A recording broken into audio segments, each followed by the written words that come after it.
மறு அறிவிப்பு வரை இலங்கை கடற்பகுதியில் மீன்பிடிக்க செல்ல வேண்டாம் என தமிழகத்தின் ராமேஸ்வரம் மீனவர்களுக்கு அறிவிக்கப்பட்டுள்ளது.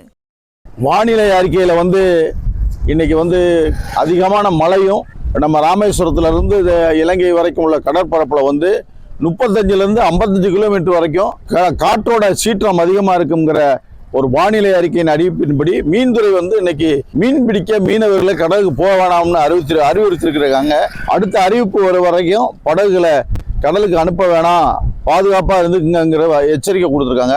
அதனால படகுகள் இங்கே இருக்கிற ராமேஸ்வரத்தில் இருக்கிற விசைப்படகுகள் நாட்டு படகுகள் எதுவும் இன்னைக்கு கடலுக்கு போகாமல் எல்லாரும் கட்டில் போட்டு வச்சிருக்கிறாங்க. போட்டுகள் அவங்கவுங்க பாதுகாப்பு பண்ணி வச்சுக்கிறதுக்கு கடல் கரையில் அவ்வளோ பேரும் பார்த்துக்கிட்டு இருக்காங்க. இந்த சூறாவளியின் ஊடாக இந்தியாவிலே தென் பகுதியிலே இருக்கின்ற மீனவர்களை கடலுக்கு செல்ல வேண்டாம் என்று தமிழ்நாட்டு மீன்பிடித்துறை அறிவித்திருக்கின்றது.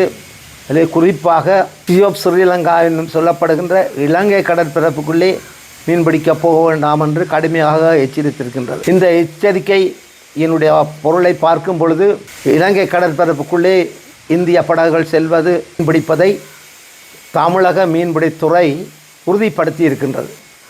எமது உயிர் பாதுகாப்பையோ அல்லது வயிற்று பசியை போக்குவதற்கு கருணை காட்டாத தமிழக மீனவர்கள் எமது கடற்பரப்பிலே தொடர்ந்து மீனை பிடிப்பதுமல்லாமல் எமது வளங்களை அழித்து விட்டு செல்வது வளமையான வாடிக்கையான விடயமாக கருதப்படுகின்றது.